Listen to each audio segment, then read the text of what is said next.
Bonjour à tous et merci d'être avec nous pour cette 4e conférence du Salon Cyclo, dernière conférence aussi de ce Salon Cyclo, même si c'est la première de la journée. Cette conférence est pilotée par l'Agence de l'eau Rhin-Meuse.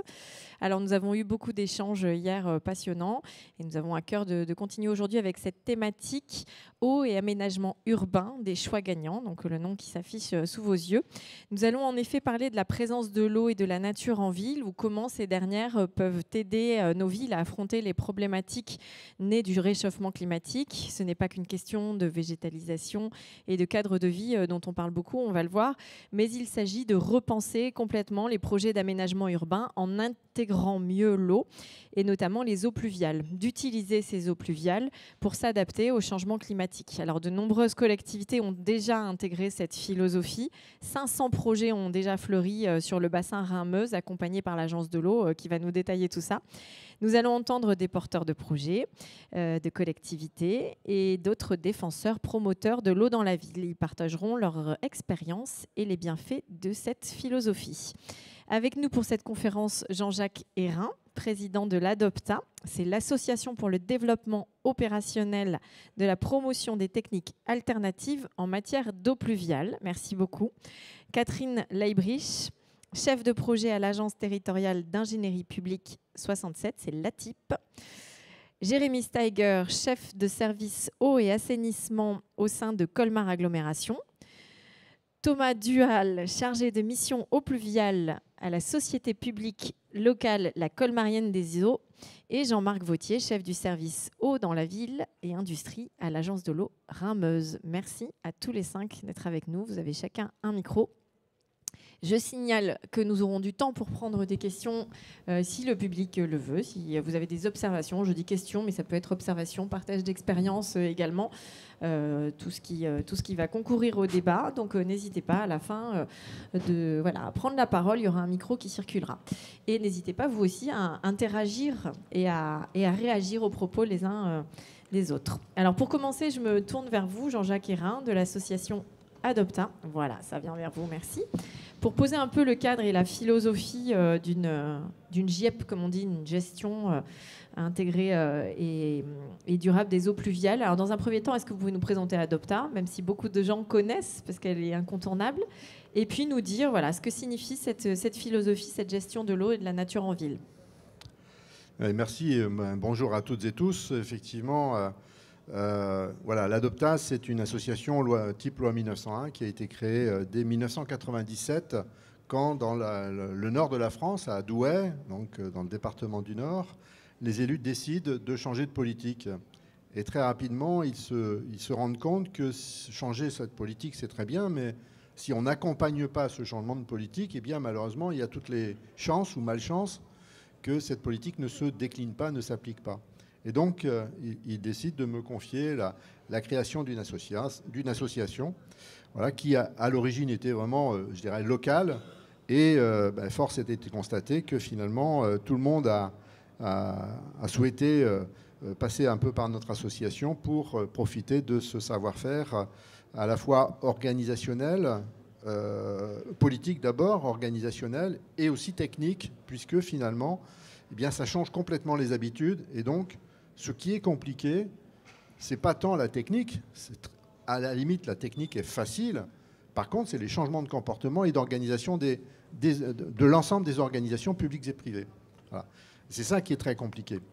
Parce que il faut décloisonner, il faut tous travailler ensemble. Quand on doit intégrer, comme ça a été dit, intégrer l'eau dans l'aménagement de l'espace, eh bien, il faut désiloter.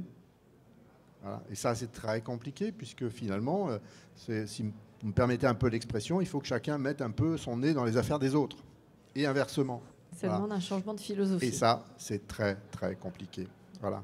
C'est de l'humain, et c'est ça qui est compliqué, c'est pas la technique. Voilà, donc association créée en 1997, et donc qui rayonne aujourd'hui nationalement, alors un peu plus sur la moitié nord de la France compte tenu de nos implantations, et en particulier puisque nous sommes ici sur la région Grand Est, avec le partenariat que l'Agence de l'eau Rhin-Meuse nous a confié, et on est très heureux de pouvoir collaborer et de travailler ici sur ce territoire. Voilà, donc 4 missions: sensibilisation, animation, formation, accompagnement de la recherche et développement accessoirement, mais c'est surtout, voilà, on ne veut pas être maître d'œuvre. L'objectif, c'est vraiment d'accompagner, de faire monter tout le monde en compétences, de façon à ce que chacun puisse maîtriser et savoir faire. Voilà. Alors, à chaque fois, parce que quand il s'agit d'humains, il faut, lorsqu'on doit changer les habitudes, expliquer le pourquoi, et surtout expliquer et dire que tout ce qu'on a fait jusqu'à présent, on ne l'a pas mal fait. Mais on l'a fait pour répondre à des problématiques précises. Et en l'occurrence, si on a posé des tuyaux et évacué les eaux pluviales, c'était pour assainir la ville et enfin ne plus mourir à cause de maladies liées à l'eau. Voilà. Tout le monde connaît Haussmann, beaucoup moins connaissent Belgrand. Probablement pas grand monde connaît Belgrand, qui fait les réseaux de la ville de Paris, réseau de le tout à l'égout. On passe du tout à la rue au tout à l'égout, voilà, expression qui reste encore existante dans le grand public, mais qu'il faut bannir désormais, puisque l'objectif, c'est surtout pas de mettre tout justement à l'égout. On doit continuer de collecter des eaux usées, mais on n'a plus besoin d'évacuer les eaux pluviales. Voilà. Ça, c'est vraiment un changement très fort de paradigme. Les eaux pluviales ont été considérées comme un déchet. Aujourd'hui, c'est une richesse, une ressource qu'il faut absolument valoriser. Voilà. Et ça, c'est tout un changement de comportement, puisqu'on est... voilà, les aménageurs et les constructeurs de la ville ont tous été, depuis 170 ans, voilà, formés avec l'objectif d'évacuer les eaux pluviales. Et désormais, il ne faut plus les évacuer, il faut les garder sur place. Voilà, voilà, donc, juste peut-être pour retracer depuis le milieu du 19e siècle, donc le tout à l'égout s'est transformé petit à petit avec les réseaux d'assainissement, les stations d'épuration qui sont récentes, hein, 1944 la première station d'épuration. Il faut le rappeler, c'est quand même pas si vieux que ça. Le réseau séparatif qui a surtout développé à partir des années 70. Et puis aujourd'hui, on est face à d'autres problématiques. Il faut véritablement gérer les eaux pluviales autrement. Voilà. Ce n'est plus un déchet, c'est vraiment une ressource, on en a besoin en ville. Voilà. On en a besoin en ville parce que l'imperméabilisation, dont l'objectif était de faire en sorte que les puits dans lesquels on s'alimentait en eau ne se voient pas pollués par tout ce qui s'infiltrait avec des eaux usées et des ordures, eh bien, on a imperméabilisé, ça veut dire qu'on a aggravé les écoulements. Voilà. Et la ville s'agrandissant, on augmente toujours de plus en plus effectivement les débits qui rentrent dans ces réseaux, et ces réseaux finissent par déborder quels qu'ils soient. Et si ce n'est pas encore arrivé dans une collectivité, ça va arriver de toute façon, avec en plus le changement climatique qui aggrave ces problématiques d'intensité pluvieuse. Voilà, il ne pleut pas plus ou moins, il pleut globalement à peu près autant, mais de façon très différemment répartie, avec des intensités très fortes. Et nos systèmes d'assainissement classiques ne sont pas résilients vis-à-vis de ça. Ils ne sont pas dimensionnés voilà, pour ces épisodes extrêmes. Tout à fait. Voilà. Et donc, les inondations arrivent de toute façon, plus toutes les autres problématiques que je passe, parce qu'on pourrait y passer la journée si vous me laissez le temps. Voilà. Donc, il faut véritablement changer tout ça. Voilà. Et donc, les enjeux, ils sont multiples, hein, on le voit bien. Il y a ces problématiques d'inondation, bien sûr, mais il y a des enjeux qualitatifs du milieu. Quand l'eau ruisselle, elle se charge de pollution et elle pollue effectivement les rivières, les fleuves, etc. Voilà. Quand elle ne ruisselle pas, eh bien, ces eaux pluviales finalement très peu chargées en eau, en polluants, et on peut, par le biais du sol, à condition de respecter les conditions de fonctionnement du sol, eh bien, de faire en sorte que ce peu de pollution soit traité. Voilà. Alors, il y a bien sûr des cas où il faut faire un peu plus attention, bien sûr, il ne faut pas le nier, mais voilà, ce n'est pas le cas général en tout cas. Voilà. On en a besoin donc pour s'adapter au changement climatique. Vous l'avez dit, il faut végétaliser, mais on ne peut pas compter que sur la végétalisation. Si la végétation n'a pas d'eau, elle n'évapotranspire pas. Donc il y a bien une complémentarité entre végétalisation et remettre l'eau dans le sol, urbain en particulier. Les sols urbains sont très très secs. Voilà. Donc voilà, donc éviter le ruissellement, éviter voilà, on va lutter contre les îlots de chaleur urbains, on va créer des îlots de fraîcheur. Voilà. On a besoin de réintroduire finalement l'eau dans la ville. Voilà. Et donc les grands principes pour cela, eh bien, et c'est là où on voit que ce n'est pas de la technique, c'est bien du principe, c'est bien de la philosophie, c'est de la sociologie également. Voilà. Eh bien, ne pas concentrer l'eau, ne pas la faire ruisseler, voilà, de façon à rester finalement le plus proche possible du cycle naturel de l'eau. Voilà. Habituellement, quand on n'urbanise pas, le sol gère en partie l'eau, en tout cas, Elle doit infiltrer parfois, là où elle tombe, en fait. Exactement, infiltrer là où elle tombe. Ça veut dire qu'en même temps que j'aménage, je vais devoir gérer les eaux pluviales et surtout ne pas imperméabiliser. Et le dernier point, alors qui est une vraie révolution, c'est qu'au lieu de faire du réseau pour évacuer les eaux pluviales, je ne construis plus un seul ouvrage pour gérer les eaux pluviales. Je donne une fonction supplémentaire à une fonction première de l'espace urbain, quel qu'il soit. Et quand je dis urbain, ce n'est pas la ville contre la campagne, c'est la campagne et la ville, c'est tout ce qui est construit. Voilà. Et ce qui est important de prendre en considération, souvent on entend dire, mais ah oui, mais ça va coûter plus cher, ça va générer des surcoûts. C'est la première chose la première remarque que les gens vous font, que les décideurs. Ça fait partie des remarques. Il y a celle-là, il y en a d'autres aussi, notamment dire ah oui, mais ça consomme du foncier. Bon, c'est faux. Voilà. C'est faux quand on n'a pas bien conçu. Voilà. Mais un des points fondamentaux, c'est quand même aussi la finance. Voilà. Or, on oublie systématiquement que quand j'imperméabilise un mètre carré, quand on est dans le système classique, il a un coût, et un coût très élevé, sans parler des coûts cachés. Voilà. Simplement le fait que quand j'imperméabilise, il faut que j'évacue les eaux pluviales. Donc je mets un avaloir, une grille, une bouche d'égout, etc., avec un bout de tuyau, etc. Et bien tout ça, ramené à 1 mètre carré imperméabilisé, ça coûte un minima 50 €. Eh bien, l'objectif, c'est de commencer par générer 50 € d'économie. Ça peut compenser très largement s'il y a des surcoûts. Voilà. Donc ça, c'est vraiment un point important. Et quand je conçois un espace vert, parce que je veux faire un espace vert, eh bien, si je lui donne cette fonction supplémentaire de gérer les eaux pluviales, mon espace vert coûte toujours le même prix et le pluvial coûte 0. Voilà. Quand j'utilise des revêtements perméables, certains coûtent peut-être plus cher que de l'enrobé classique.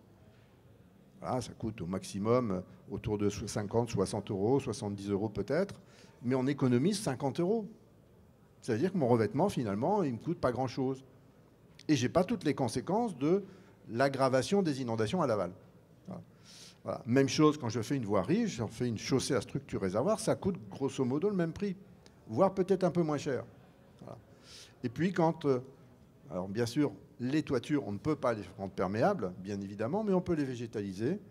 Alors là, on parle effectivement surcoût, sauf que ce surcoût, il est compensé par une économie. Et ça, on n'en parle jamais non plus. L'économie, c'est que si je gère les eaux pluviales sur la toiture, j'en ai moins à gérer au sol. Et il aurait fallu que je fasse un ouvrage pour ça.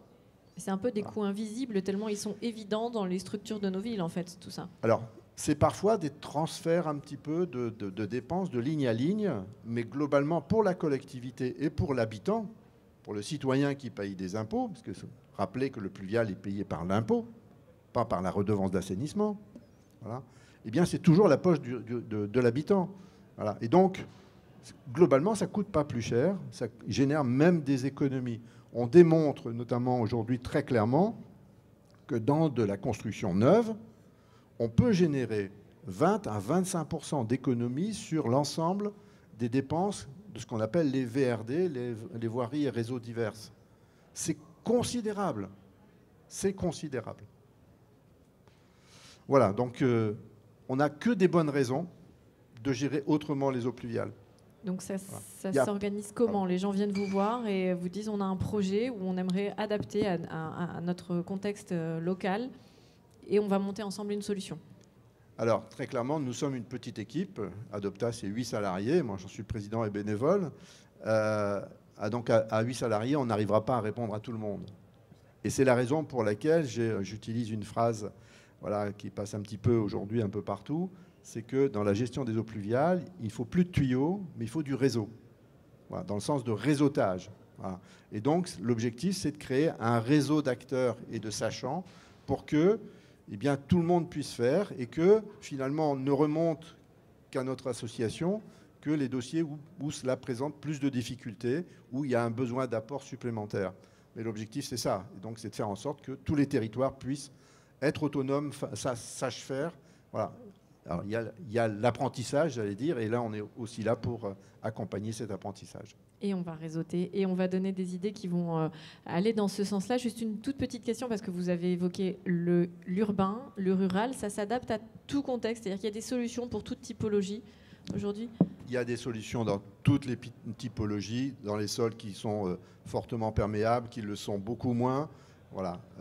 Certes, dans les sols où on a des sols moins favorables sur le plan de l'infiltration. En milieu, je dirais, naturel, lorsque les sols sont moins infiltrants, on a des écoulements naturels qui existent. Bien, le principe de base, c'est de conserver ces écoulements naturels et d'adapter l'urbanisme à ces contraintes. Voilà. De toute façon, il y aura toujours une pluie supérieure à ce qu'on peut penser. Hein, et les événements nous le démontrent, voilà, de plus en plus partout. Voilà, je travaille pas mal avec un département de la Mayenne. Voilà, la Mayenne, ce n'est pas le sud-est de la France. En Mayenne, une commune de 2000 habitants a vécu 2 orages le même jour, un de 50 mm le matin, un autre de 150 mm l'après-midi. Clairement, on ne peut pas les gérer, ça. Ça veut dire qu'à un moment donné, c'est l'urbanisme qui doit faire en sorte de s'adapter.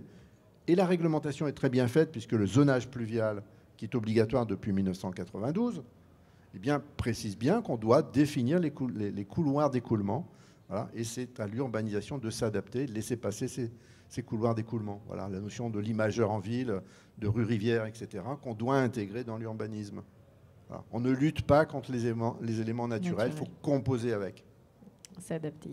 Merci beaucoup Jean-Jacques Hérin. N'hésitez pas à intervenir parce qu'on va avoir plusieurs exemples. Donc c'est toujours intéressant d'avoir votre regard un peu distancé. Avant qu'on détaille ces exemples, je vais donner la parole à Catherine Leibreich donc pour l'ATIP 67. Vous aussi, c'est une structure qui aide et qui accompagne les collectivités. Est-ce que vous pouvez nous la présenter? Oui. Bonjour à tous. Donc, je suis Catherine Leibreich, chef de projet à l'ATIP. On est une structure qui regroupe en fait plus de 571 membres. On est un syndicat mixte qui travaillons dans l'objectif d'une solidarité territoriale en mettant à disposition des communes et des collectivités membres nos services en qualité d'ingénierie.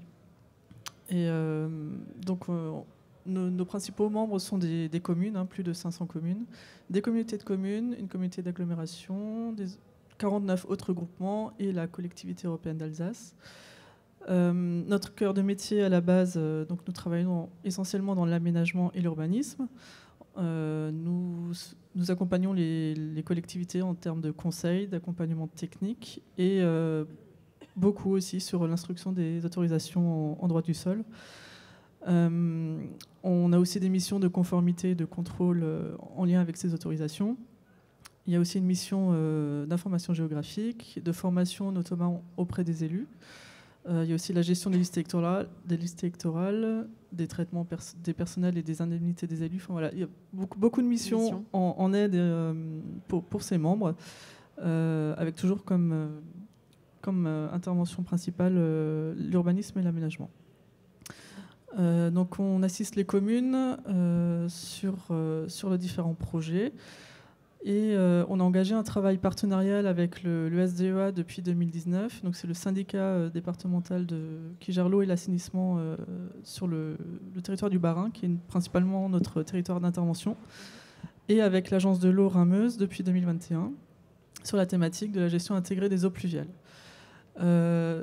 Ce partenariat a été concrétisé par un travail de formation et de transmission d'informations auprès des agents de l'ATIP sur les différentes techniques alternatives sur ce sujet. Et en parallèle, donc à peu près à la même période, notre service a été sollicité par une petite commune, un village au nord du département, qui s'appelle Kutzenhausen, qui nous a sollicité à la base pour les accompagner pour un réaménagement de voirie. C'est un exemple, je crois, que vous développerez tout à l'heure dans le détail. Voilà. Et donc, on a été missionné pour faire les études préalables, pour les assister dans ce projet. Ensuite, pour l'élaboration du programme, de l'enveloppe financière, pour les assister dans le choix du bureau d'études qui allait travailler sur ce projet. Et donc, on a participé, on a monté le cahier des charges pour recruter ce bureau d'études. Et donc, en parallèle, donc ce travail avec l'agence de l'eau et l'ADOPTA nous a permis finalement d'être au courant et d'avoir assez d'informations pour pouvoir ensuite les appliquer sur des projets concrets. Donc un travail de réunion, de séminaire, etc. Et finalement, l'accompagnement auprès de la commune de Kutsenhausen sur ce thème-là s'est concrétisé au final avec une mise en lien avec l'agence de l'eau. Donc comme le sujet de la gestion des eaux pluviales était finalement un des éléments de leur projet de réaménagement de voirie, on leur a dit, on a eu des informations quant à l'agence de l'eau qui était favorable à l'infiltration des eaux pluviales, qui était possible de subventionner, etc. Donc on a un peu poussé, on a rédigé le cahier des charges un peu dans ce sens-là. Le bureau d'études qui a été recruté était aussi du coup sensible à cette thématique. Et au final, le bilan de l'opération, c'est quasiment 20% du total de l'opération en subvention de l'agence de l'eau. Donc la mise en relation a été fructueuse. Voilà, pour cette commune-là, ils étaient contents. J'imagine. Voilà, donc je vais vous détailler un petit peu ce projet-là. Voilà, on va rentrer dans le concret. Donc c'est une petite commune, il y avait 2 voiries. Donc là, on voit la rue de la Forêt. La problématique, c'était une vitesse excessive des voitures qui utilisaient cette rue comme raccourci pour rejoindre une commune un peu plus grande juste à côté. Ce qui crée du coup des nids de poules, des ornières, une dégradation de la chaussée et du coup une non-sécurisation de la circulation des autres modes comme les piétons, les cyclistes. Et donc avec en plus une caractéristique assez particulière sur ce secteur, la présence de bandes enherbées que les élus souhaitaient conserver. Et on était tout à fait d'accord puisqu'on voit bien que ça participe un peu au caractère rural de la voie et de la rue. Et donc là vous voyez aussi la rue des Mineurs qui elle est une rue en impasse, donc cette problématique de dangerosité et de sécurisation des circulations n'était pas forcément le thème majeur, mais dans les 2 cas ces 2 rues étaient pantées, donc forcément un des constats c'était la problématique de la gestion des eaux de ruissellement et donc un élément majeur du programme, c'était la gestion des eaux pluviales et de ruissellement et le maintien de ces bandes enherbées pour l'infiltration des eaux pluviales, qui a du coup une double fonction aussi pour le maintien du caractère local et paysager de la voie. Donc quelques illustrations pour vous montrer ce qui a été mis en place dans ces 2 rues. Donc on voit des voiries, les voiries ont été pantées pour orienter les eaux de ruissellement vers les noues engazonnés ou des surfaces perméables. Le stationnement a été traité en pavé béton à joint drainant ou en structure terre-pierre. Il y a aussi eu des tranchées d'infiltration sous les trottoirs et la surface des espaces verts a été augmentée considérablement malgré que les bandes enherbées représentaient déjà pas mal de surface, mais ça a été augmenté avec aussi la plantation d'arbres. Voilà, quelques illustrations. Donc on voit bien que le après, effectivement. Voilà. Avec les bandes enherbées qui finalement, à quelques endroits, ont été un petit peu creusées pour former les noues. Donc on voit qu'elles ne sont pas très profondes. Mais ça sert largement pour stocker les eaux de ruissellement, les eaux pluviales, en cas de fortes pluies. Est-ce qu'on a une... Je vous laisse terminer, si vous avez autre chose à montrer sur ce projet. C'est tout. Est-ce qu'on a une idée, peut-être question piège, mais du coût, puisqu'on parlait du financement, qui est quand même le nerf de la guerre, oui. et du coût de ces travaux-là. Est-ce qu'on était justement dans des normes attendues par la collectivité ? Alors nous, on avait budgétisé les opérations à hauteur de, il me semble, c'était plus de 600 000 € en tout sur les 2 rues. Mais au final, le surcoût généré par l'utilisation de ces techniques alternatives a été compensé par la subvention de l'agence de l'eau. D'accord. Donc à hauteur de 20%. Pardon ? Ils s'y sont retrouvés largement, oui. D'accord. Et on a montré qu'on pouvait faire autrement que de la voirie classique. Voilà. Et ça, c'est vraiment vous qui avez apporté sur la table ces solutions. Sinon, sans doute, des solutions classiques auraient été appliquées. Tout à fait. D'accord. Oui. Monsieur Hérin, est-ce que ça c'est est-ce que c'est des travaux, comment dire, basiques, classiques et faciles qu'on peut impulser relativement facilement sur des besoins ? La particularité, c'est que chaque projet va forcément être différent. Ça aussi, c'est finalement un peu une difficulté dans les organisations où on a tendance, notamment avec l'informatique, de faire du copier-coller. Voilà. Il est clair qu'il faut passer un peu plus de temps dans la phase étude parce qu'il faut trouver la solution idoine qui est adaptée au contexte, respectant les contraintes mais aussi les opportunités d'un site. Voilà, c'est ça. Et moi, je trouve ça très intéressant parce que ça remet quand même l'humain au-dessus du projet. Ce n'est pas l'informatique qui décide. Voilà, et qui fait le projet. Voilà, l'informatique ne reste qu'un outil et non pas l'élément décideur. Et je pense que c'est aussi intéressant parce que du coup, on n'a pas une uniformisation de nos paysages. Ça, c'est vraiment très intéressant, quoi. Il y a un sentiment quand même qu'on a beaucoup dans des zones périurbaines, notamment. Et oui, on a tendance, qu'on soit à Strasbourg, à Brest, on a un peu l'impression d'être pareil, qu'on n'a pas fait 1000 km de distance. C'est un peu dommage, quoi. Voilà. Et donc ça, c'est vraiment redonner du sens et redonner de l'intérêt au paysage, alors que le paysage qu'il soit urbain ou pas urbain. Voilà. Donc, je pense que c'est vraiment très important.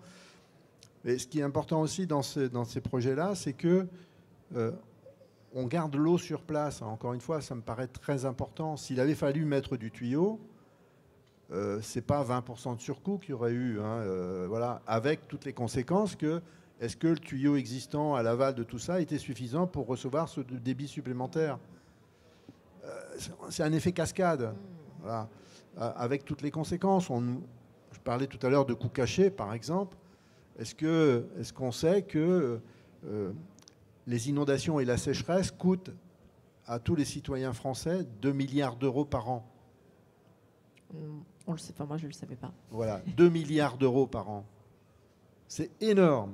Voilà. Par le biais du coût des catastrophes naturelles. C'est 2 milliards d'euros par an. Et ça n'arrive pas à tout couvrir. Voilà. Donc il y a vraiment plein de choses. Voilà, à toutes les échelles. On le voit là, ce qui est intéressant aussi, c'est que c'est entre guillemets, sans jugement de valeur, mais un petit projet à une petite échelle et qu'il y a des solutions à ce niveau-là.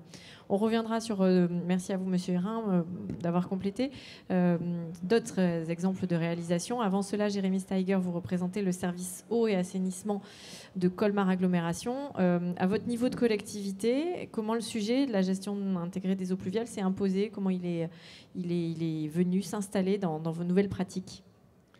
Oui, bonjour à tous. Alors, je vais vous l'expliquer via ma présentation. Je voulais juste prendre quelques secondes pour présenter Colmar Agglomération, pour qu'on soit tous, même si c'est peut-être connu. Donc, Colmar Agglomération, on est un peu plus au sud de l'Alsace que Strasbourg. C'est 20 communes autour de la commune de Colmar, 116 000 habitants, 244 km² à peu près de superficie. Alors, comme toutes les agglomérations, on a un panel de compétences. Je voulais juste préciser que Colmar Agglomération exerce des compétences eau potable, assainissement, gestion des eaux pluviales et environnement au sens large. Mais je le précise juste parce que toutes les agglos ou tous les Comcom n'ont pas forcément cette compétence et que ça va être ça à l'entrée, en tout cas pour la partie aménagement là.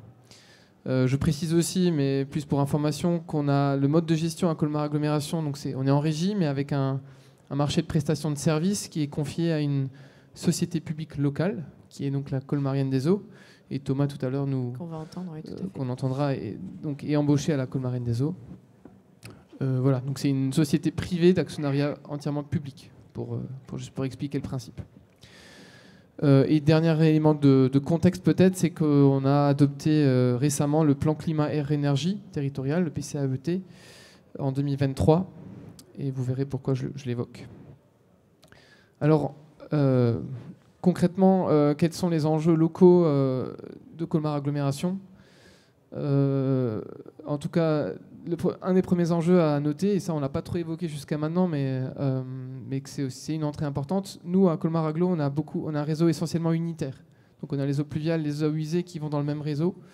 Donc 84% à peu près du réseau est en unitaire sur 430 km de réseau.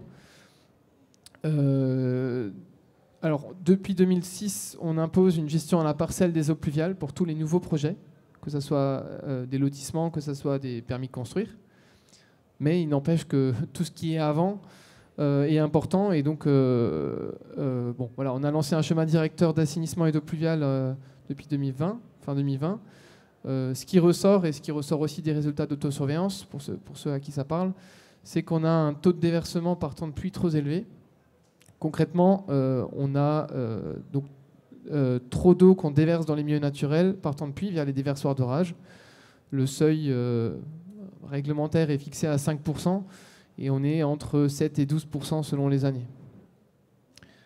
La conséquence est qu'en gros, il y a trop d'eau dans le réseau d'assainissement et qu'il y a un certain nombre de travaux à prévoir. Alors le schéma directeur est en cours de finalisation, mais en gros, on a le choix entre deux types de travaux, soit des gros travaux de renforcement et de stockage, des bassins d'orage, etc., soit, ça peut se faire en parallèle, hein, en fait, on réduit les entrées d'eau dans le réseau. Voilà. En gros, c'est les deux solutions. Et nous, c'est en tout cas une des solutions qu'on souhaite privilégier à Colmar-Aglo, donc c'est déraccorder les eaux pluviales du réseau unitaire. Alors, juste pour terminer les enjeux, on a deux enjeux en plus. Comme je vous l'ai dit, on a adopté le plan climat. Et dans le plan climat, il y a plusieurs lignes, dont le souhait de développer des zones de nature urbaine, donc ramener un peu plus de nature en ville et augmenter les capacités de résilience face au changement climatique. Donc c'est créer des îlots de fraîcheur, etc., etc. Donc tout ce contexte-là, nous poussait et a encouragé les élus à se diriger vers justement revoir notre façon d'urbaniser et d'aménager le territoire.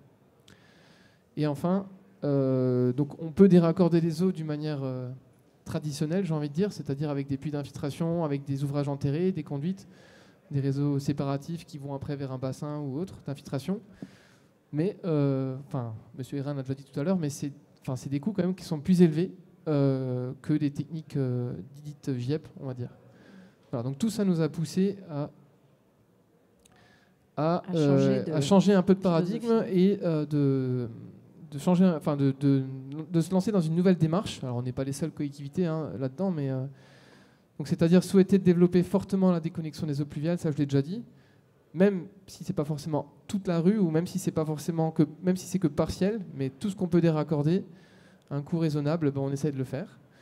Et le deuxième paradigme, le deuxième souhait, c'est de privilégier autant que possible les solutions qu'on dit donc GIEP, donc gestion intégrée des eaux pluviales, et notamment celles fondées sur la nature.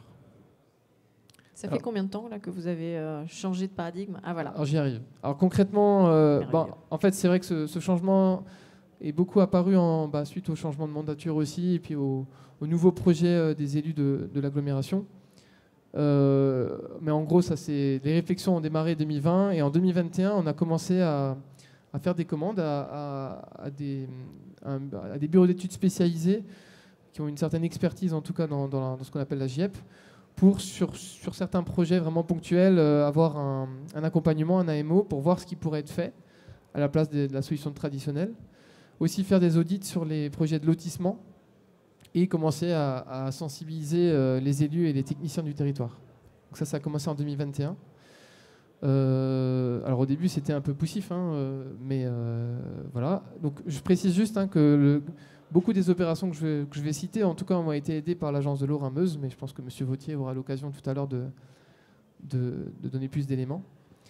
En janvier 2022, on a souhaité se lancer dans un marché à bon de commande pour des missions d'AMO, pour la mise en œuvre de la GIEP, puisque on peut faire une ou deux commandes par-ci, mais à un moment donné, quand ça commence à se développer, c'est pour ça qu'on a fait carrément un marché à bon de commande pour ça.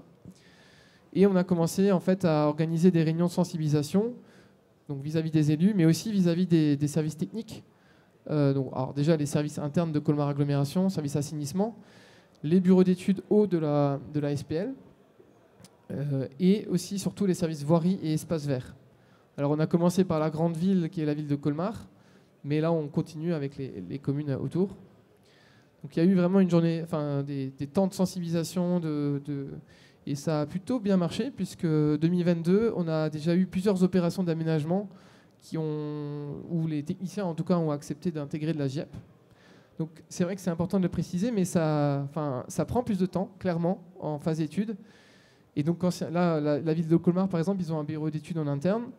Et clairement, ça leur a pris beaucoup plus de temps de réfléchir le projet, parce qu'on ne peut pas juste faire du copier-coller, il faut un peu plus réfléchir. Et d'ailleurs, c'est la même chose pour les bureaux d'études extérieurs. Hein.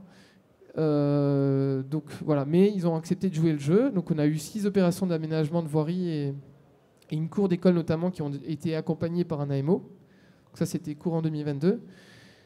En parallèle, on a signé un contrat de territoire eau et climat avec l'Agence de l'eau, où on a intégré un axe important sur justement la déconnexion des eaux pluviales.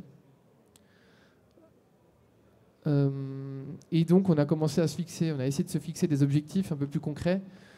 On ne voit pas bien, c'est un peu décalé, mais donc entre 2022 et 2025, l'objectif qu'on s'est fixé, c'est à peu près d'essayer de déraccorder 35 000 m² par an du réseau unitaire. Voilà, c'est quelque chose de concret, c'est tangible, on arrive à s'imaginer ce que c'est. Et d'essayer de végétaliser au moins 2 cours d'école par an. Voilà. Donc ça, c'était les objectifs qu'on s'est fixés dans le contrat de territoire au climat avec l'Agence de l'eau. Alors pour les mettre en œuvre, puisqu'on s'est bien rendu compte que là, on avait commencé avec quelques projets un peu ponctuels, mais l'idée, c'était de généraliser cette démarche à tous les travaux d'aménagement public sur le territoire. Et bien sûr aussi les lotissements. Et y compris accompagner aussi les projets privés qui étaient demandeurs. Et donc là, à bout d'un moment, le service, comme il était... Enfin, moi, je faisais pas mal ce boulot au début, mais bon, on a plein d'autres choses à faire. On n'arrivait plus à suivre, et c'est là où on est arrivé au recrutement d'un chargé de mission spécifique à cette thématique, donc Thomas, qui est à côté de moi, qui est là pour assister Colmar Agglo dans la mise en œuvre de cette démarche, et qui en fait prend le temps de suivre chaque projet, d'accompagner les maîtres d'œuvre, les communes, les privés, etc., dans leur travail. Et dernière étape dans cette démarche, c'est qu'on a aussi lancé une étude de potentiel de déraccordement. Donc c'est en lien avec le schéma directeur, puisqu'on veut vraiment qu'il y ait un lien entre les deux, mais aussi pour cibler un peu plus les territoires et les endroits sur le territoire qui seraient les plus pertinents à déraccorder en premier, dans l'optique aussi assainissement. Alors c'est un service qui a été retenu pour information. Et donc on en est là à peu près aujourd'hui, et ce qui est prévu, enfin ce qui est en cours là, on a comme projet d'élaborer un guide technique GIEP local, dédié à Colmar Agglomération, qu'on peut transmettre après avec les permis aux aménageurs, aux bureaux d'études, pour qu'ils voient un peu vers quoi on aimerait diriger les aménagements. Un autre travail sur lequel on commence à travailler aussi, c'est essayer d'organiser des opérations groupées de GIEP à la parcelle privée et de le coupler à de la mise en place de récupérateurs d'eau de pluie. Donc là, l'idée, c'est juste de dire 20 à 30% du territoire, c'est du domaine public, où on peut agir plus facilement, mais tout le reste, c'est du domaine privé. Et donc, si on veut vraiment... en gros, on se rend compte qu'il faut aussi travailler sur le domaine privé, donc d'où cette opération-là. Et voilà, je crois que j'ai fini. Pour la partie démarche, et peut-être que Thomas va nous... Oui, on va rentrer dans le détail des projets.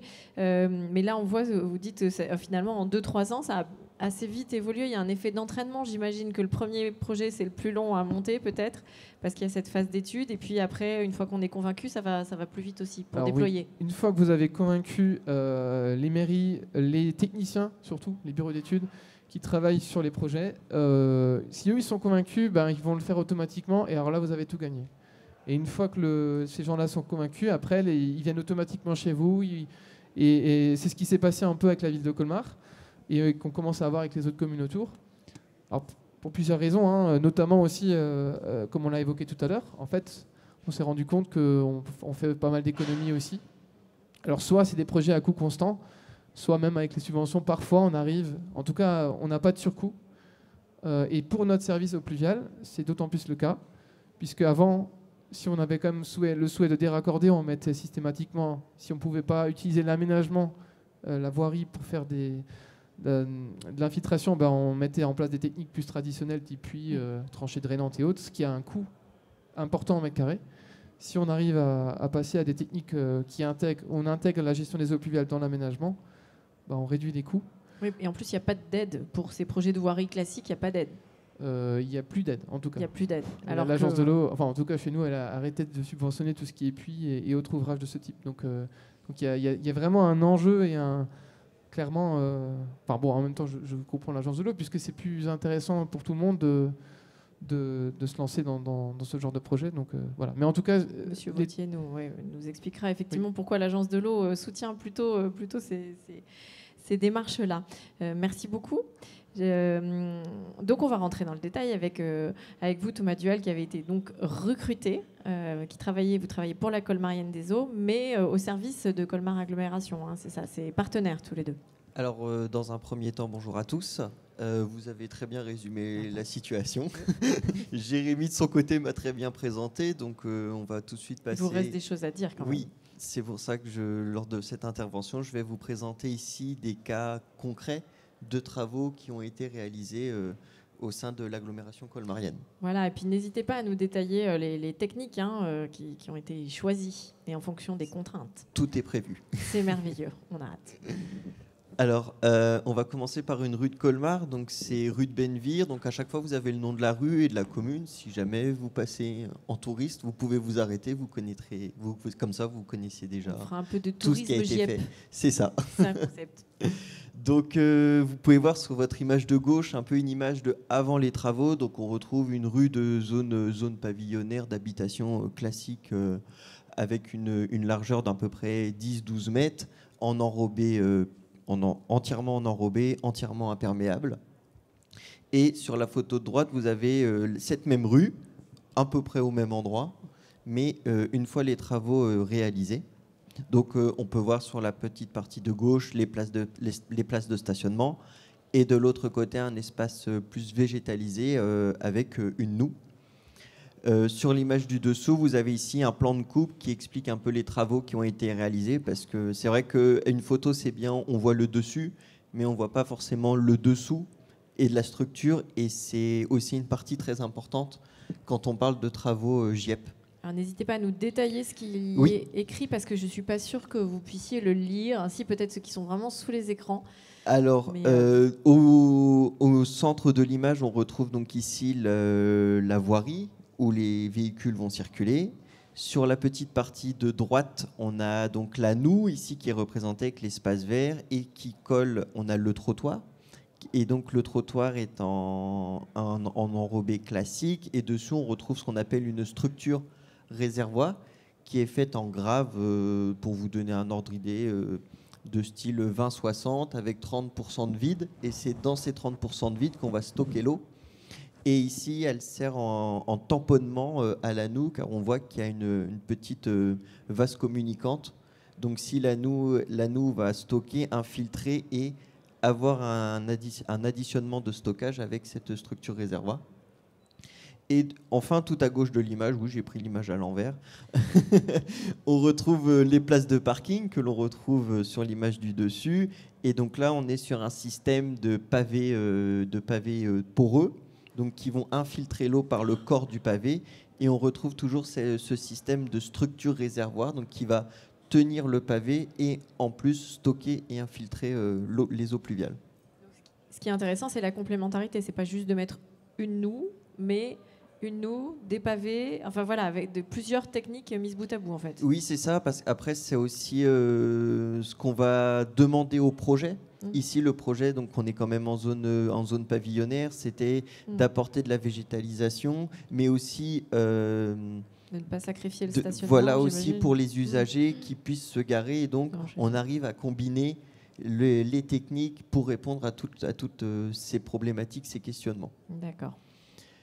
Donc si on rentre un peu plus en détail, donc là vous avez des photos un peu plus récentes des aménagements une fois plantés, poussés. Donc comme je vous disais, on est en quartier résidentiel avec des noues, des parkings en pavé poreux. Donc on est sur une structure d'environ 40 cm de grave avec 30% de vide. Et ici, les noues, vu qu'ils sont en bordure de voirie, ont été sécurisées par ce qu'on appelle donc des bordures en béton T2. Et ici, elles sont ajourées, donc on observe un espace entre les deux bordures. Et ça permet donc de laisser passer l'eau pluviale de la voirie pour aller dans les noues. Si on parle un peu chiffres, on est sur environ 2000 m² qui ont été déconnectés sur ce projet. Donc il y a eu une subvention de la part de l'agence de l'eau pour la déconnexion des eaux pluviales d'un montant d'environ 40 000 €. D'accord. Alors un autre projet, donc ici nous sommes avenue de Paris à Colmar toujours. Donc c'est une avenue avec un fort trafic. Donc ça rejoint un peu l'exemple de tout à l'heure, le précédent. On a une partie qui se veut végétalisée avec des noues et une autre partie avec des places de parking en pavé poreux. Donc là c'est pareil, c'est garder le stationnement qui était déjà existant dans la rue. C'est donc là après, les noues ne sont pas sécurisées de la même manière. L'eau on a une bordure T2 qui est continue et on a ce qu'on appelle des ouvertures bateaux, qui permet encore une fois de laisser rentrer l'eau se trouvant sur la voirie. Donc là, ce projet-là a permis de déconnecter presque un peu plus de 5500 mètres carrés et a toujours été subventionné par l'agence de l'eau à hauteur d'environ 80 000 €. Encore une autre rue. Donc là, on est rue de Turckheim à Colmar. Donc on retrouve cette petite image de avant-après où on voit qu'avant, c'était toujours des largeurs autour d'une dizaine de mètres, complètement enrobées, complètement imperméables. Et ensuite, après travaux, on retrouve encore une fois cet aspect de zone de parking en pavé et un espace végétalisé pour amener de la végétalisation en ville avec une noue. Donc ici, je vous ai remis la petite coupe de principe qui était comme le premier exemple. Donc on avait déjà en plus dans cette rue des arbres qui étaient existants. Le souhait lors de ce réaménagement était de conserver ces arbres. Donc le choix d'implanter une noue à ces endroits a été comme une évidence.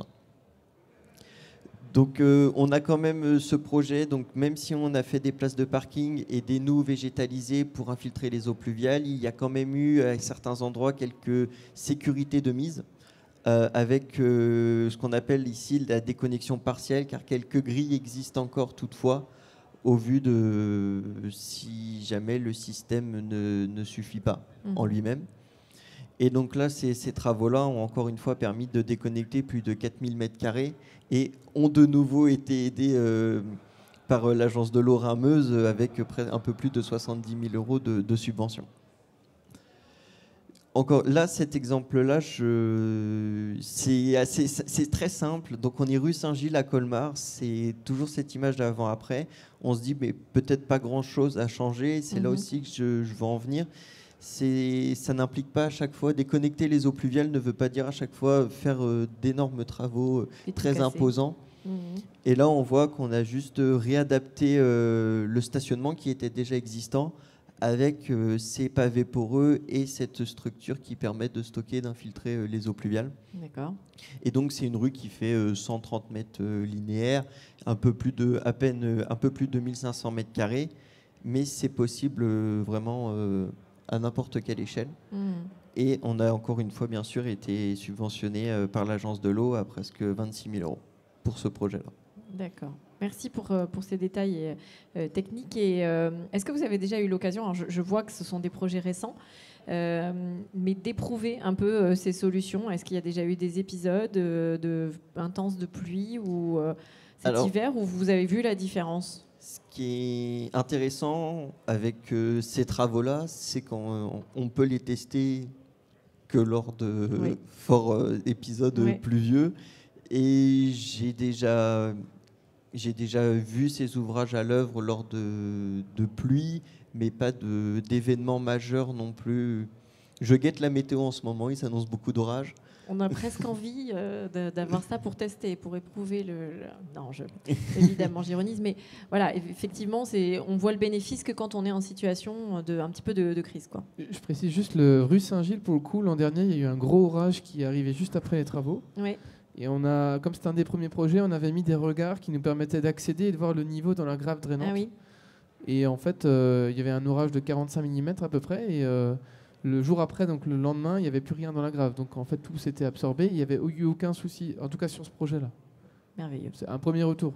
C'est un premier retour. Enfin, un bon test, en tout cas, passé. Est-ce que l'un de vous veut réagir à ces exemples, Monsieur Hérin ou Monsieur Vautier? Puis après, on développera évidemment l'agence de l'eau. Et on a aussi une petite vidéo à regarder. Allez-y. Oui, mais je pense, pour compléter cette expérience vécue récemment, vous apportez la mienne d'expérience sur la région de Douai. Voilà, ça fait 30 ans qu'on a mis ça en place et il y a 30 ou 20 ans, on ne dimensionnait pas d'ouvrage de gestion durable et intégrée des eaux pluviales sur une pluie centenale. Voilà. à l'époque, quoique aujourd'hui, de plus en plus, on prend en compte des événements de plus en plus importants. Et on peut le faire, sans surcoût en plus. Mais à l'époque, voilà. Et donc, lorsque j'étais en fonction sur la région de Douai, ma crainte était un jour de dire, mais oula, l'orage centenal, comment ça va se comporter? Mais il se trouve qu'on l'a vécu. Voilà. En juillet 2005, il est tombé 80-90 mm de pluviométrie. Donc on était voilà, sur un orage probablement plus que centenal, peu importe. Eh bien, tout ce qui a été réalisé avant 2005, sans être dimensionné sur du centenal, aucun problème de dysfonctionnement. Voilà. Ça veut dire que des ouvrages conçus pour du 20-30 ans sont capables de faire bien plus que ce pourquoi ils ont été dimensionnés. Et quand bien même il y aurait des dysfonctionnements, je pense que ça c'est aussi un point très très important. C'est que dès lors qu'on ne cherche plus à évacuer les eaux pluviales, à les gérer localement, et je veux dire chaque point local gère ses propres eaux. C'est-à-dire que même s'il y a un dysfonctionnement, il reste sur le lieu où c'est géré. Et vous n'avez plus d'agglomération du dysfonctionnement avec l'autre dysfonctionnement, et donc forcément l'inondation dans le point bas. Et ça, c'est vraiment extrêmement important. On est très, très résilient, et en particulier résilient au changement climatique. On s'adapte véritablement à nos problématiques et on anticipe voilà, cette aggravation du changement climatique. C'est vraiment fondamental. Merci. Et je crois que les exemples de Douai, on les retrouve au journal de France 2, c'est ça, si je ne me trompe pas, il y a quelques jours. Et on peut les voir si on a envie de voir encore d'autres exemples. Tout à fait. On a fait l'honneur de passer au JT du 13h de mercredi, pas de la semaine dernière. Oui. C'est une belle exposition pour démocratiser un peu la pratique. Monsieur Vauthier, vous voulez dire un mot ou alors vous prendrez la parole tout à l'heure en guise de synthèse, comme vous préférez. Ben, je peux la prendre maintenant déjà pour dire qu'au JT, il n'y a pas que des mauvaises nouvelles, il y a aussi des bonnes choses. C'est ça, c'est du nouveau journalisme. Pour l'agence de l'eau Rhin-Meuse, moi je vais essayer d'apporter peut-être, pas redire, énormément de choses enrichissantes ont été indiquées. Je ne me permettrai pas non plus d'en faire simplement une synthèse, mais je voulais peut-être glisser quelques informations au passage, et puis aussi pour rappeler le rôle, les missions de l'agence de l'eau dans ce domaine qui sont, vous l'avez vu ici, pas neutres. On n'est pas les seuls, mais on a un rôle important. De redire que l'agence de l'eau Rhin-Meuse, donc nous on est basé à Metz, c'est 150 agents. On intervient dans le domaine de l'eau, donc on prélève nos propres redevances et avec ces redevances, nous intervenons dans le cadre de programmes d'intervention pour des aides, pour des actions sur l'eau. Alors notre objet social, nous, c'est pas uniquement la gestion intégrée des eaux pluviales, hein, on va voir, on a d'autres choses. C'est la ressource en eau d'une manière générale, on a un volet connaissances et on travaille sur la bonne qualité des ressources en eau, superficielles, souterraines, et la quantité. Et finalement, quand on observe ce qui a été évoqué avant, on coche, et je rajouterai également la biodiversité qui est également dans nos missions aujourd'hui, on coche pratiquement toutes les cases avec la gestion intégrée des eaux pluviales et l'eau, je dirais, la bonne gestion de l'eau dans la ville en général. Alors, on continue de travailler sur l'eau potable et les réseaux d'eau potable, bien entendu, la dépollution industrielle. Nous travaillons encore dans le domaine de l'assainissement parce qu'on a encore du chemin à faire, la restauration des milieux, le monde agricole. Mais alors, la gestion intégrée des eaux pluviales, c'est vraiment quelque chose qui prend de l'ampleur parce que, avec le même euro investi, on est capable de travailler et de cocher plusieurs cases. Je vais prendre un exemple.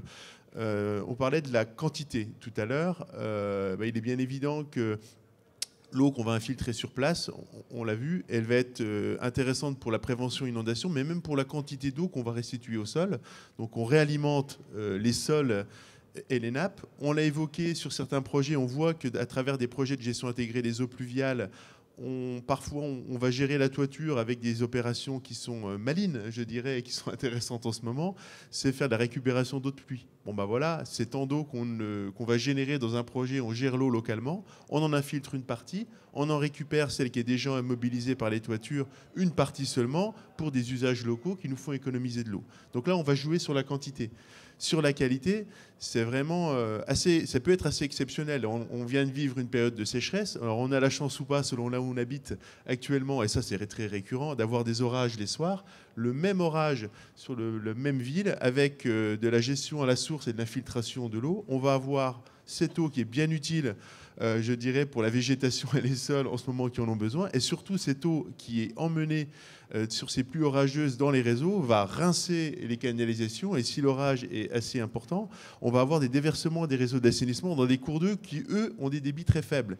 Donc ça, c'est particulièrement pénalisant, et c'est ça qu'on chasse. Donc si l'agence de l'eau intervient pour la gestion intégrée des eaux pluviales, c'est aussi pour ses fonctions premières de maintien de la qualité des cours d'eau, en particulier lorsqu'on est en période fragile. Alors c'est sûr que si on est en période hivernale avec des quantités d'eau gigantesques, etc., il arrivera un moment où les réseaux peut-être vont saturer. Peut-être qu'il y aura encore de l'eau mobilisée dans les réseaux. On a encore beaucoup de réseaux unitaires dans les collectivités. Nous, ce qui nous intéresse, c'est de réduire l'impact, en particulier aux périodes sensibles. Donc on ne va pas changer les villes du jour au lendemain. Ce qui est important, c'est de baisser les apports d'eau dans les réseaux d'assainissement au moment où il y a le plus d'impact. Et puis, sur ces projets, on l'a vu à travers les différents exemples, quand on les finance, on essaie de favoriser le retour et le développement de la nature en ville. Et avec la touche agence de l'eau, quand on aide, il y a, on va dire, une forme de label. C'est pas n'importe quelle nature en ville. Donc on essaie de créer, et avec les équipes des villes, et donc c'est bien toutes des équipes qu'il faut mettre en mouvement, les services espaces verts, les services en charge de la biodiversité, les services en charge de l'assainissement, de la voirie, pour faire de la biodiversité vraie, pas simplement ni du fleurissement, ni du verdissement, mais aller plus loin en installant de la biodiversité fonctionnelle. Voilà. Donc créer des milieux qui fonctionnent en ville et qui ont bien des avantages, pas simplement l'adaptation au changement climatique ou la gestion de l'eau, c'est vraiment de la biodiversité et qui participe aux trames vertes aujourd'hui et aux trames bleues importantes sur nos territoires. Donc cette politique, elle nous va bien parce qu'elle coche aussi plusieurs cases, et les deux plus importantes un peu pour l'agence de l'eau, c'est travailler à la source, le plus en amont possible, et pas sur du curatif, mais plutôt le préventif, et puis l'accompagnement au changement, où on n'a pas vocation à aider, je dirais, avec cette intensité, mais on le maintient aujourd'hui, je le redirai, la gestion intégrée des eaux pluviales ad vitam aeternam. Mais aujourd'hui, nous l'accompagnons fortement et c'est bien utile pour le changement de pratique. Alors ce changement de pratique, il se voit très fortement, puisqu'en l'espace de 2 ans, on passait de 30 projets par an à aujourd'hui peut-être plutôt 200. Donc on a un facteur 10 en 2 ans en termes d'accroissement. Et on est capable de le digérer, puisque ces projets-là viennent sur les agglomérations, et c'est bien été souligné sur Colmar, dans le cadre de politiques de transformation. Et plutôt que de faire des bassins de pollution qui coûtent cher, et en tout cas on en fait moins, ou plus petit, et on travaille plutôt sur le préventif avec des montants parfois moins importants. Donc on transforme aussi notre manière de faire à euro constant, et ça, et avec des externalités, on l'a vu, qui sont positives. Pour nos aides, je vais les résumer assez rapidement, mais bien sûr, il y a les aides aux travaux, on l'a vu, ça, mais peut-être tout aussi important, c'est l'aide au changement et l'animation qui est portée sur les territoires. Hein. On a vu la type, on a vu les collectivités à travers leur gestion des grands projets, l'accompagnement technique aux études préalables aux travaux, les zonages d'eau pluviale, donc c'est toute cette ingénierie qui est en amont. On met en réseau, je dirais, des acteurs. On a des partenariats globaux avec un certain nombre d'entités qui ont une emprise forte sur les agglomérations. On pense au domaine des zones commerciales. Il y a la SNCF, par exemple, avec qui ont les bailleurs sociaux, qui ont aussi un impact fort sur les villes. Donc on essaie de tisser des partenariats avec les collectivités et tous les acteurs des territoires. Et une fois qu'on a des bonnes stratégies, des bonnes études, arrivent les périodes des travaux. Et là, évidemment, on intervient pour le financement des travaux, en tout cas ceux qui répondent et qui cochent le plus de cases. On essaie progressivement aussi de monter nos exigences avec des taux d'aide aujourd'hui sur la partie purement gestion intégrée des eaux pluviales qui peuvent aller de 60% à 80% pour certains dossiers de cours d'école pour ce qui est porté par des collectivités. Et puis pour les acteurs, je dirais, qui rentrent dans le domaine économique, on a des taux d'aide qui sont limités par l'encadrement européen, mais globalement on est entre 40 et 60% sur ces dossiers-là. Vous dire enfin que ces politiques aujourd'hui donnent des résultats. Donc on a la chance, pour ceux qui ne sont pas encore partis, de bénéficier de l'expérience je dirais, des précédents. Alors plus ou moins bonne. Aujourd'hui, on ne fait plus exactement comme on faisait il y a 5 ans, mais on garde l'essentiel avec le retour d'expérience qu'on peut avoir sur d'autres villes et on s'améliore. Alors on met en réseau les acteurs, nous, à l'agence de l'eau avec, on fait, je dirais, on a une mission un peu de centre de ressources sur le domaine. On partage des retours d'expérience sur des documents, des plateformes web, à l'occasion évidemment de temps comme aujourd'hui. Et puis, on a des cartes où on peut se repérer sur notre plateforme web, où on a des cartes où on peut voir tous les projets qui ont été faits sur le territoire et ça progresse. Je dirais là-dessus également, donc notre politique est confortée pour quelques années, puisqu'on travaille en programme d'intervention régulier. Elle est également confortée par le plan eau national. Vous avez dû en entendre parler en début d'année. On va le traduire dans nos modalités dans les prochains mois. C'est conforté avec le fonds vert qui est mis à disposition des collectivités pour cette année. Donc c'est une action gouvernementale qui renforce la politique, son rayonnement et puis les moyens financiers. Et puis quand on parle de sobriété en eau, moi j'en finirai là-dessus, on parle beaucoup de sobriété, donc c'est l'enjeu du fonds vert. Ces projets participent à la sobriété en eau, quantité, qualité, on garde l'eau sur place. Et puis la sobriété énergétique, ça n'a pas été beaucoup dit ce matin. Mais quand on en a beaucoup parlé hier, en fait, dans notre plénière eau et énergie, sur le fait que la gestion intégrée des eaux pluviales pouvait aussi être un levier pour réduire la facture énergétique. En effet, et quand un mètre cube d'eau pèse une tonne, et quand on transporte, là, en Alsace, on a des secteurs plutôt plats quand on est dans la plaine, et quand une eau pluviale est véhiculée dans le réseau, et quand on l'amène jusqu'à un site de traitement, l'eau va être véhiculée, refoulée, repompée plusieurs fois, traitée en station d'épuration. L'impact énergétique de ces volumes en trop, finalement, en épisode pluvieux, coûte très cher. Et nous, ça nous intéresse, ces économies, au même titre que les collectivités, parce que ça dégage, évidemment, des capacités d'investissement pour des projets plus vertueux. Voilà ce que je voulais vous dire. Merci. Donc, on comprend bien que c'est le bon moment. Exactement. Enfin, ça sera toujours le bon moment, mais là, vous avez particulièrement le vent dans le dos, comme vous le disiez. Merci beaucoup. On va quand même regarder ensemble un extrait d'une vidéo. C'est un exemple parlant. Vous l'avez évoqué, c'est la désimperméabilisation des cours d'école et revégétalisation. Enfin, voilà, c'est des exemples un petit peu emblématiques dont on parle beaucoup. Chaque commune s'y met. Donc, on a un extrait d'une vidéo. Ça se passe sur la commune du Ban-Saint-Martin en Moselle. C'est une vidéo qui a été réalisée par les équipes de la ville. C'est un petit extrait. Vous pouvez retrouver la vidéo complète, je pense, sur YouTube. Si on peut nous la lancer. Et vous pourrez réagir. Nous avons accompagné la commune du Ban-Saint-Martin depuis le début de cette démarche, dès la démarche participative qui avait été souhaitée comme étant très forte par les élus du Ban-Saint-Martin, jusqu'à l'ensemble de la mission de maîtrise d'œuvre pour la réalisation de ces travaux sur la désimperméabilisation de la cour d'école Paul Verlaine au Ban-Saint-Martin. Cela fait maintenant 2 ans que nous travaillons avec la commune.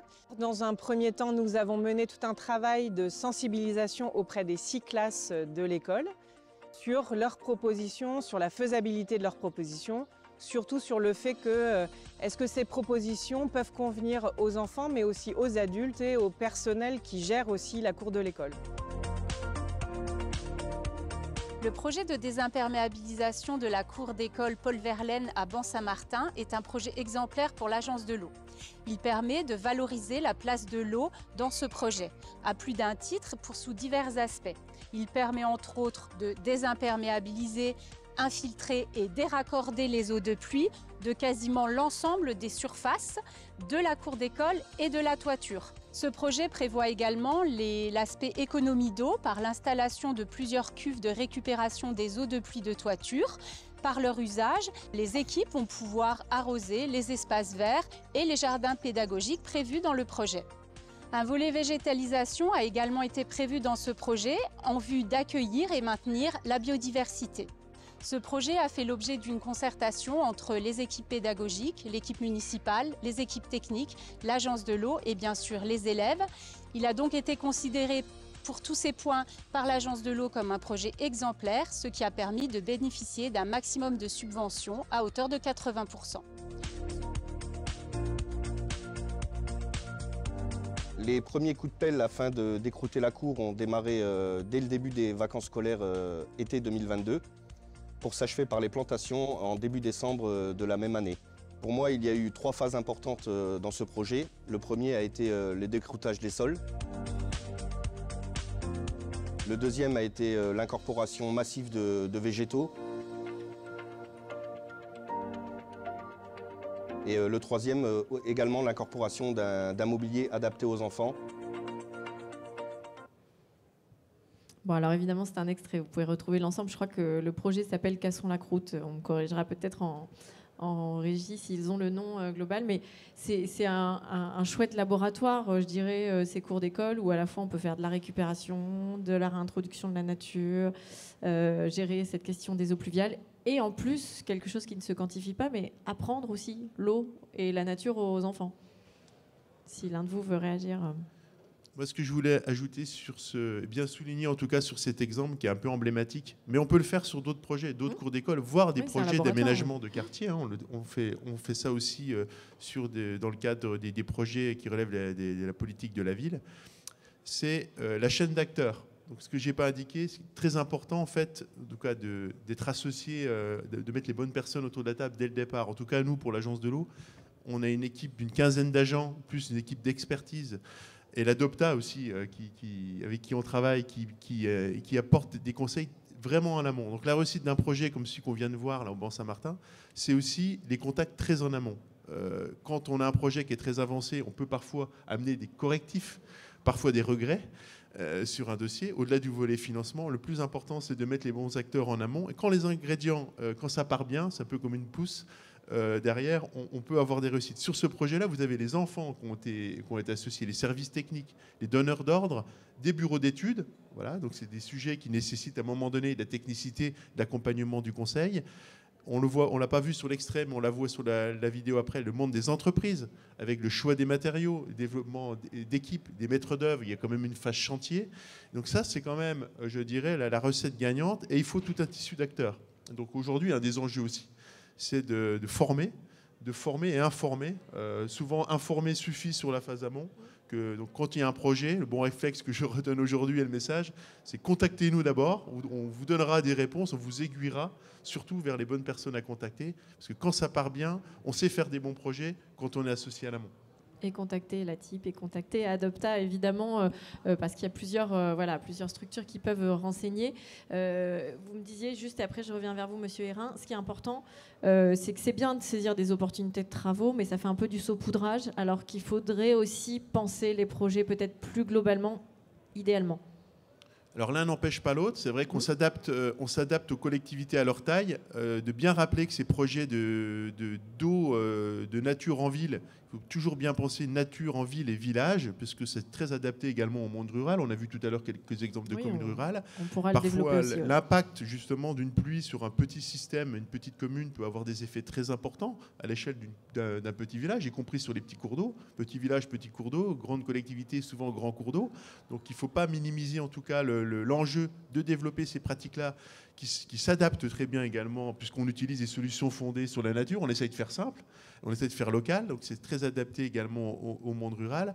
Après, il est vrai que notre enjeu est sur les collectivités les plus importantes, c'est notre logique de contrat de territoire, d'approche globale, où on s'appuie sur des premiers exemples inspirants, des réussites, pour après, je dirais, que ça rentre, que ça percole dans les services, que ça devienne des habitudes de travail par l'exemple, et au bout d'un moment, qu'il y ait une approche systémique, et faire traduire, évidemment, ces bonnes pratiques progressivement de l'incitativité à l'obligation. C'est-à-dire, on l'a vu, adapter des plans locaux d'urbanisme, modifier des règlements locaux d'aménagement pour que ça devienne... après, on peut discuter de la technique utilisée, mais que l'infiltration des eaux pluviales soit une obligation progressive, et après, en apportant évidemment un conseil. Donc ça progresse, et on s'adapte aussi à l'historique et au degré de maturité des collectivités. Normalement, chacun peut trouver sa place avec une phase je dirais, de sensibilisation, de test, et puis après, une phase, je dirais, de maturité. Ça ruisselle, et chacun va à son rythme. Monsieur Hérin, vous vouliez compléter aussi ?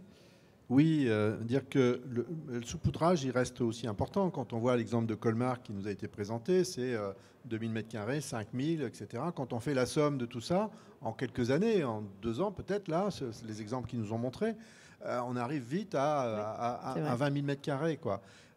Et au bout du compte, ça fait beaucoup. Voilà. Donc il faut le faire. Voilà. Alors, bien évidemment que ça doit rentrer dans une politique générale portée, etc. Donc, bien évidemment. Hein. Voilà. Je voudrais juste revenir sur la problématique des cours d'école, parce que c'est vraiment très important de se rendre compte que l'objectif de désimperméabiliser les cours d'école, finalement, c'est la gestion de l'eau à la base. aussi l'adaptation au changement climatique pour les écoles. Quand même rappeler qu'il y a des écoles aujourd'hui qui ferment parce qu'on ne peut plus faire classe parce qu'il fait trop chaud. Voilà. Donc c'est quand même vraiment important. Hein. Voilà. C'est pas que, entre guillemets, pour faire beau, c'est aussi pour pouvoir que l'école continue de fonctionner. Mais ce qui est important dans ce genre de choses, c'est de montrer que la porte d'entrée, c'est l'eau, mais dans ces cours d'école qui sont complètement revisités dans le fonctionnement de la cour, c'est aussi un projet sociologique, un projet de société. Alors, je ne vais pas faire de la sociologie aujourd'hui, mais juste en 2 mots quand même dire que toutes les cours d'école qui étaient largement bitumées étaient plutôt l'apanage des garçons. Voilà. Donc aujourd'hui, on ose utiliser le terme de dégenrer les cours d'école, et c'est aussi par l'entrée de l'eau, finalement, de rentrer dans un projet de société bien plus global. Et ça, c'est vraiment quand même hyper intéressant. Et sur la place de la nature dans nos vies, évidemment. Merci beaucoup. Juste, alors, peut-être, et dernier point, peut-être pour compléter, parce qu'effectivement, derrière, après, il y a quand même de la technicité, il y a de l'organisation, etc. Dire que, et là, je change de casquette, c'est celle de l'ASTE, l'Association scientifique et technique sur l'eau et l'environnement. Cette année, cette association dont j'ai le plaisir d'assurer la présidence de la région Hauts-de-France sort cette année deux documents. Un qui est une charte qualité sur la gestion justement intégrée et durable des eaux pluviales, voilà, de façon à ce que l'organisation d'un projet de A jusqu'au Z soit bien réalisée et qu'il y ait des étapes importantes à respecter. Donc ça sort cette année. Et le deuxième qui est d'un guide de la gestion patrimoniale de ces solutions. Parce qu'il y a un point qui est très important et qu'il ne faut pas oublier, on le voit bien, c'est qu'on est dans des ouvrages multifonctions, c'est-à-dire que sur un espace public ou privé, vous aurez plusieurs acteurs qui vont intervenir pour gérer ces espaces-là. Il faut donc l'intégrer dès le départ, de façon à ne pas avoir des ouvrages qui vont être orphelins, ou qui ne pourront pas entretenir parce que celui qui devrait faire l'entretien dit « mais moi, non, je ne veux pas intervenir parce que vous m'avez fait un truc trop compliqué, je ne peux pas intervenir ». Voilà. Donc l'articulation de ces 2 documents, guide et charte qualité, s'articule très bien de façon à ce qu'on ait une conception qui prenne bien en compte dès le départ toutes ces problématiques et qu'on ait quelque chose qui soit cohérent jusqu'au bout.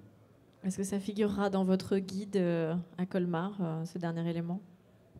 Sur la gestion de l'après, en fait. Oui, en partie, oui.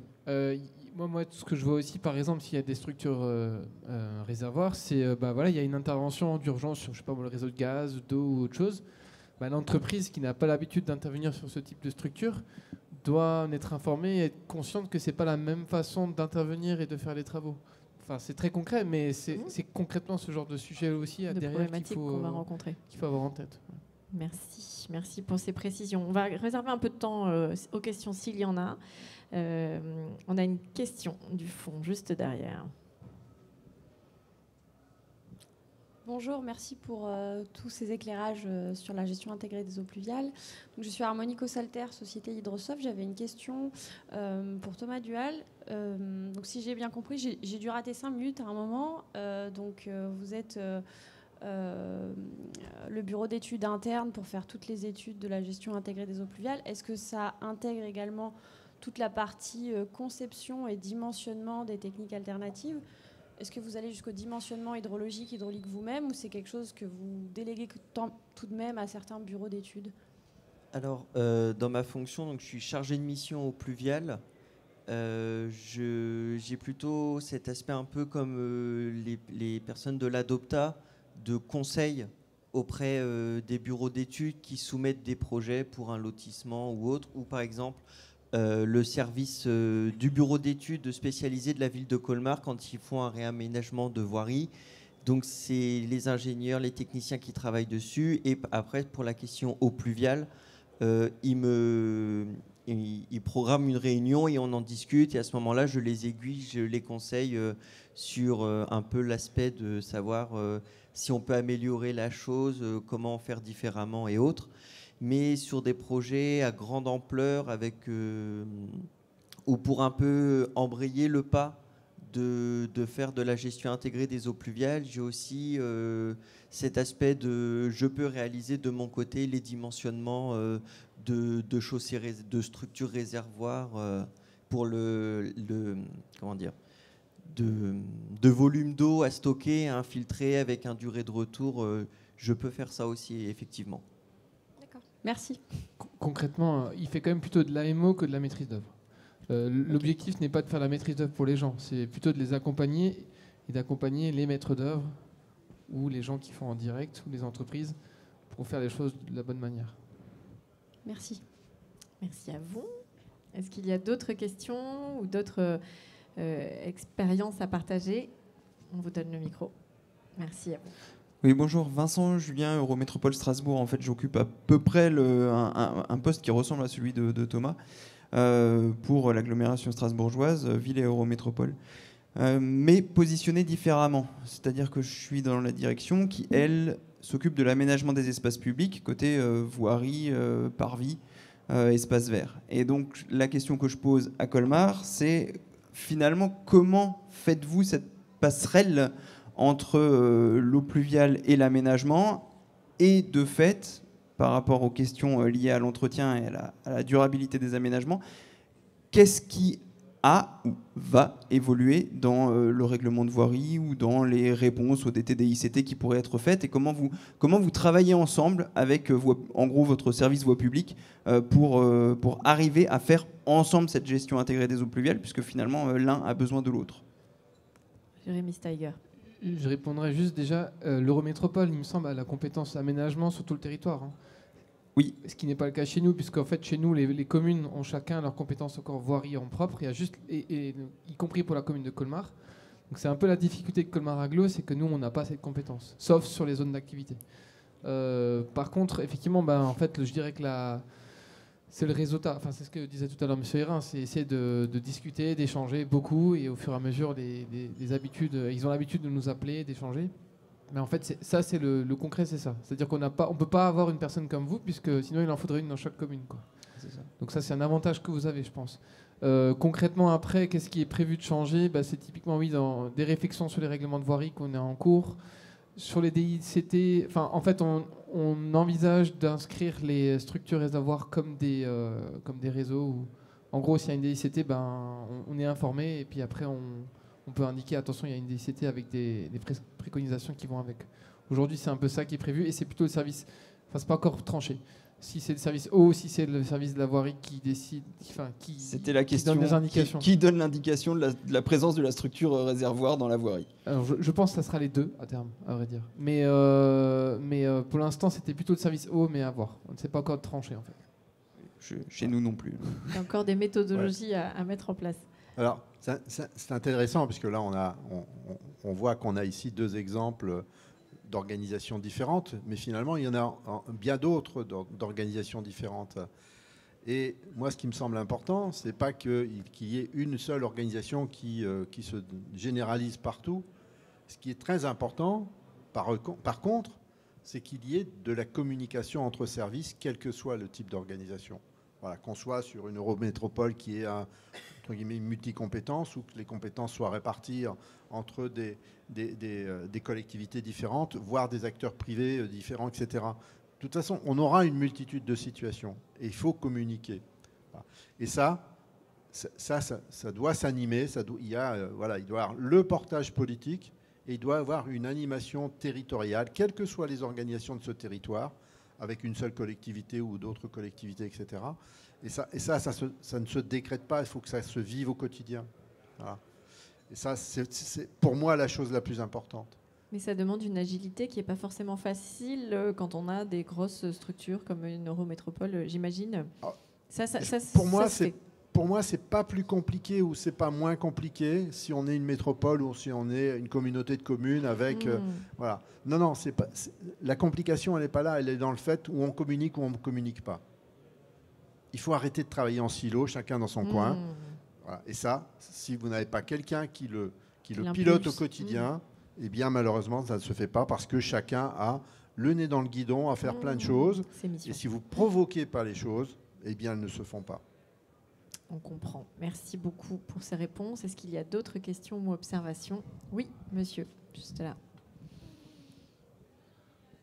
Bonjour, Thibaut Siermel du cabinet de géomètre 1.6 Célesta. Je suis responsable du service VRD urbanisme et on fait beaucoup de lotissements via l'activité géomètre. Aujourd'hui, on a une problématique en tant que maître d'œuvre, c'est que les cabinets de géotechnique font des études de perméabilité pour pouvoir faire des dimensionnements. Et très souvent, on a une petite phrase qui dit infiltration fortement déconseillée ou interdite. Et après, on a des dossiers où on a une contradiction entre un moment, une société qui nous interdit de l'infiltration, on a des Colmar agglomérations qui nous demandent d'infiltrer. Et en tant que maître d'œuvre, on ne sait pas quelle est la limite, quelle est la responsabilité sur l'aménagement. Parce qu'aujourd'hui, on doit faire quelque chose qui fonctionne. J'ai une formation plutôt qui suit la démarche actuelle, mais en contradiction, j'ai des choses qui me disent interdiction. Donc s'il y a un problème, quelle est ma part de responsabilité dans l'aménagement qu'on a prescrit? Donc je ne sais pas comment faire, s'il y a une solution auprès des différents cabinets qui font des études de sol, de leur indiquer qu'il y a cette problématique-là aujourd'hui de gestion des eaux pluviales, gestion intégrée, et comment on peut trouver une solution, parce qu'aujourd'hui c'est très très très très fréquent. Qui veut répondre? Alors, avec grand plaisir. Vous touchez là du doigt véritablement un point absolument essentiel. Pour deux raisons. Je vais tout de suite parler de la première. On ne commence pas par la perméabilité du sol pour concevoir un projet. Voilà. Pour moi, la perméabilité du sol, c'est l'élément que j'utilise en dernier comme preuve par neuf pour vérifier que ce que j'ai conçu fonctionne. Ça, c'est vraiment un point fondamental. Voilà. On a énormément de dossiers, effectivement, où on commence par la perméabilité et puis, comme le bureau d'études de sol dit « Ah oui, mais c'est pas perméable, on ne peut pas faire ». Et du coup, on ne fait rien. Voilà. Donc ça, c'est la première partie de la réponse. La deuxième partie de la réponse, elle est extrêmement importante. Il n'appartient pas au bureau d'études de sol de conclure sur le résultat de perméabilité. Voilà. Donc, quand vous demandez une étude de sol, deux choses importantes. Un, vous ne demandez surtout pas de conclure. Et la deuxième chose, c'est que vous expliquez pourquoi on fait une étude de sol et de perméabilité. Les bureaux d'études des sols, jusqu'à présent, ne faisaient des études de perméabilité que dans un cas bien particulier, l'assainissement non collectif. D'accord? Et si vous reprenez le DTU 64.1 qui parle de l'assainissement non collectif, il vous dit, bon, voilà, il faut des perméabilités, etc. Et si vous êtes sur des perméabilités qui commencent à être inférieures à 15 mm/h, excusez-moi un peu de rentrer dans la technique, il faut vraiment regarder spécifiquement parce que ça risque de ne pas marcher. 15 mm/h, vous vous rendez compte que pour gérer les eaux pluviales, c'est phénoménal, 15 mm/h. Multiplié par 24, voilà, ça vous donne 360 mm de pluviométrie qu'on infiltre par jour. C'est énorme. Voilà. Alors pourquoi en assainissement non collectif, un bureau d'études de sol dit c'est pas perméable, on ne peut pas faire de l'assainissement non collectif ou il faut le faire peut-être un petit peu différemment? Eh bien parce que pour faire de l'assainissement non collectif, on a besoin de l'oxygène du sol pour dégrader la pollution, voilà, qu'on demande au sol de gérer. On n'est pas du tout dans cette considération-là quand on gère les eaux pluviales. Et si on n'explique pas au bureau d'études de sol que ce n'est pas pour gérer des eaux usées, eh bien, il a malheureusement tous les risques de conclure à cela. Voilà. Donc il faut bien expliquer et surtout lui dire de ne pas conclure. Et après, c'est à vous, effectivement, d'interpréter ces résultats et en fonction de votre conception de projet. Et plus votre sol est faiblement perméable, plus utilisez de la surface. Voilà. Si vous avez un coefficient 10 de perméabilité en moins, si vous utilisez 10 fois la surface, vous obtenez le même résultat. Vous avez raison, effectivement. Après, on a l'autre problématique, c'est les aménageurs qui réfléchissent surface commercialisable. Donc on est quelque part, on est entre le marteau et l'enclume, on doit chercher la solution qui doit satisfaire au mieux toutes les problématiques. Et effectivement, le dernier point, c'est un exemple concret. Effectivement, on avait une perméabilité qui était relativement faible. On a fait une solution d'infiltration sur la partie espace commun. On est en zone argile modérée et donc il y a eu des études de sol sur chaque parcelle loi Elan. Et sur 10 parcelles, je donne un exemple, il y a 9 parcelles où l'étude Elan dit infiltration interdite. Conclusion, dans les permis de construire, en fait, ils n'ont pas de regard d'eau pluviale. Et donc, ils disent que le terrain n'est pas vendable. Donc, il y a des discussions là aujourd'hui au niveau juridique par rapport à cette situation-là. C'est pour ça qu'on a vraiment cette problématique-là. Cette phrase-là, elle est complexe dans les projets parce qu'une fois qu'elle est écrite, qui est responsable de s'il y a un problème dans la conception, on va dire vous avez interdit l'infiltration. On est complètement d'accord. Et dans mon activité professionnelle, voilà, quand j'étais en fonction sur la région de Douai, moi, je suis même allé jusqu'à ce que, sur un projet privé, c'est la collectivité qui a repayé une étude de sol et de perméabilité pour débloquer sur le plan technique un dossier. Voilà. Parce qu'effectivement, une fois que le bureau d'études de sol a écrit c'est imperméable pour ne pas infiltrer, le bureau d'études, il ne peut pas engager sa propre responsabilité. En cas de quelques types de sinistres, l'expert, il va sortir le document en disant regardez, vous voyez, c'est à cause de ça, forcément, quoi. Voilà. Donc ça, c'est hyper important. Le bureau d'études de sol n'a pas à conclure, sauf si vous le demandez, auquel cas on change complètement la donne. Mais il ne faut surtout pas qu'il conclue. Parce que derrière, c'est bien une responsabilité de conception que d'interpréter ces résultats et de concevoir un projet en fonction de ces résultats. Et pas l'inverse. Et pas l'inverse. Vous voulez compléter, Monsieur Vautier? Juste quand même, il faut aussi peser dans les deux cas. Donc c'est vrai que souvent on prend l'exemple de dire, mais avant qu'il y ait le lotissement, où elle est donc l'eau? Donc il y a quand même un sujet sur la situation initiale, c'est la même eau qui tombe sur les mêmes surfaces. Donc il y a quand même un enjeu aussi dans le cadre de l'aménagement à pas trop abîmer les sols. Donc c'est vrai que dans le cadre, il faut prendre soin aussi du sol. Donc c'est vrai que si on prend une coupe et si on utilise bien les horizons superficiels du sol, là où il y a de la végétation, il y a du système racinaire, il y a de la vie dans le sol, on va aussi garder de la porosité. Ce qui est parfois pas le cas quand on descend en profondeur sur les horizons, on va dire rocheux, marneux ou autres, plus imperméables. Mais il y a des zones plus imperméables, même dans le même sol, et des zones qui le sont moins. Donc prenons soin des zones de surface, travaillons plutôt sur la surface que sur l'aspect vertical.